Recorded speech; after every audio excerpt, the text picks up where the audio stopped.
Chapter 10, June 8th, Early Morning Summer House, Florence. It was about 2 a.m. and all was quiet. As soon as I opened my eyes, I realized I had to go to the bathroom. I got out of bed, put on my slippers, and headed to the adjoining bathroom that Clayton and I shared. As I finished washing my hands, I could hear strange sounds coming from Clayton's room. At first, I thought he had another woman with him, and they were in the heat of passion. I was just about to ignore it and go to bed, but as I listened closer, I realized the strange noises were not passionate noises. They were cries, horrified moans, and screams. As I listened closer, I heard, "Sarah, come back," and then a few seconds later, "No, Paul, don't go, don't leave me," and then I heard a piercing scream. I realized it was Clayton. Without thinking too much about it, I knocked on the door. There was no answer. I tried the door, and it was unlocked. I opened it, and to my horror, I saw Clayton, usually strong and self-confident, tossing and turning, sweat pouring down his face like a river.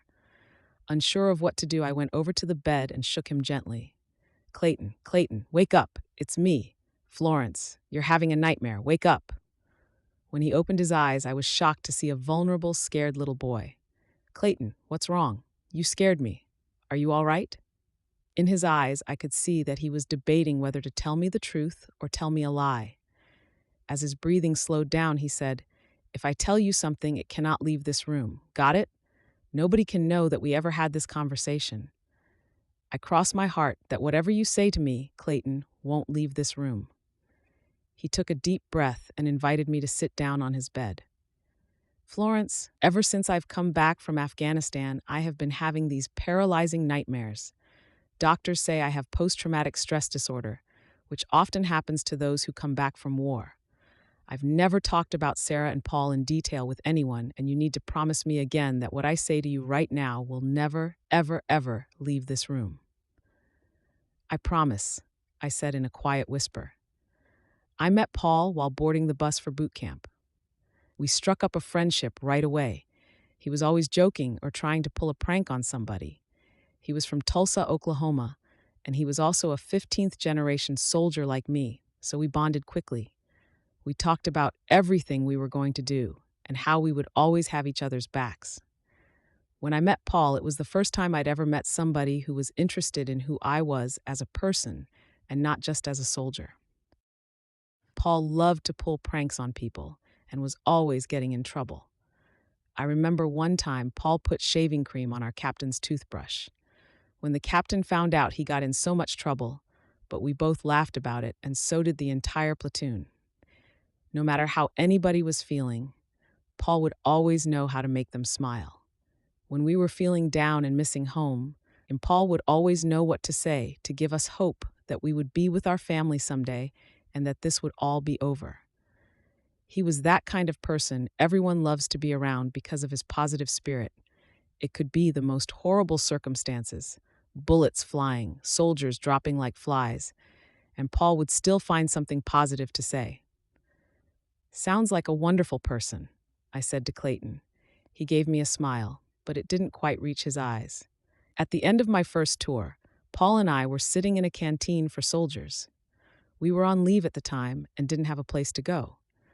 The most beautiful woman I had ever seen walked into the canteen. She had bright red hair and stunning hazel eyes that popped every time she smiled. Paul could tell I liked her by the way I couldn't stop staring. Clayton gave a little laugh.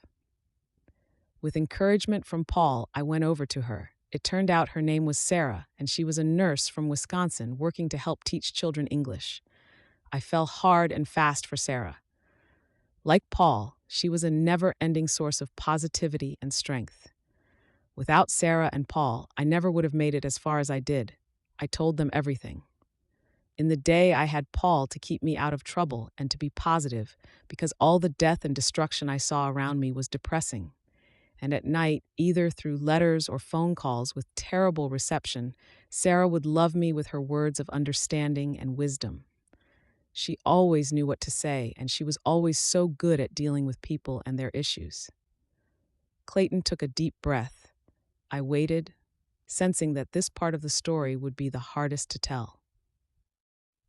One day, when I had some time, I thought I would go over to see Sarah teaching at her school. I walked inside the classroom, and Sarah was surprised to see me. I waited until after Sarah was finished teaching. I was an American soldier in uniform, so I had to be careful.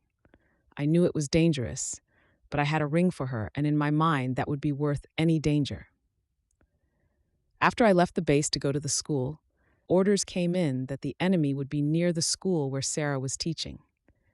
Paul knew I was headed to the school, and even though the captain instructed him to wait until they could form a proper rescue team, Paul knew it would only be a matter of time that myself, Sarah, and the children would be in danger. Completely out of character for Paul, he disobeyed orders, armed himself, and went off to warn me. Meanwhile, Sarah and I had stepped outside of the classroom. I had just gotten the answer I wanted, which was a yes from my darling Sarah. We were so happy, hugging and kissing each other.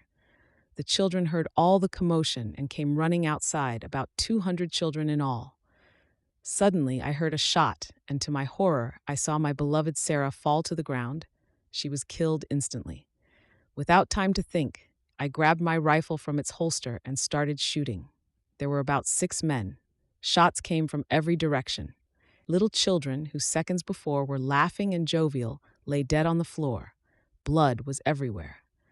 In the midst of the chaos, I saw Paul running toward me, and then before I could stop it, one of the men shot Paul in the back of the head.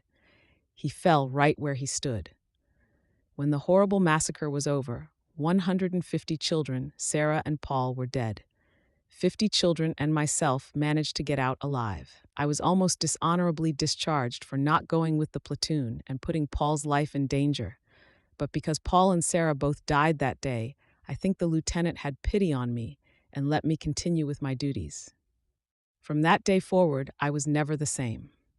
Ironically, after Paul and Sarah died was when I started really fighting and risking my life. I was determined to save as many souls as I could, to not have them perish like Paul and Sarah did. It was as if every life I could save was in honor of their memory, telling them thank you for being the best people I'd ever known. It was also to prove to myself that fighting this war was not in vain and that I was making a difference. Every life I saved was one more person that could potentially go back to his family. My PTSD didn't start until I got home. It was as if keeping moving and busy, saving the lives of others, winning medals for bravery and courage helped suppress my feelings. It don't hang. When I got home about 4 years ago, I started having horrible nightmares and thoughts of depression and suicide. It's been getting worse ever since, and when I'm around people, I can control it. But it's when I'm alone, the walls seem to close in, and the images of Sarah, Paul, and those children falling to the floor haunt me. I've read about different treatments and therapies that they have for PTSD victims, but to be honest, Florence, I'm scared. My father always talks about how the legacy is proud of me. I see the light in his eyes, and going for help of any kind would say to him and the rest of my family and friends that I'm weak and a failure, and I couldn't bear that. So I suffer in silence and let the dreams come as they will. And in the morning I get up, put my mask in place, and make peace. As I sat next to Clayton and listened to him tell his story, my heart broke into pieces because of the pain he must have been going through. I couldn't imagine every day waking up filled with pain and the memories of what happened and not being able to talk about it with anyone. Or maybe I could, I thought, as I saw him there broken and vulnerable. I've been doing the same thing, but for a different reason.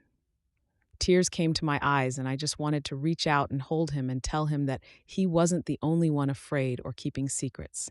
But I didn't bother. Maybe one day I would share my story with Clayton, but not today. As I wiped my eyes and prepared to leave the room, I heard him ask, "Florence?" "Yes," I answered.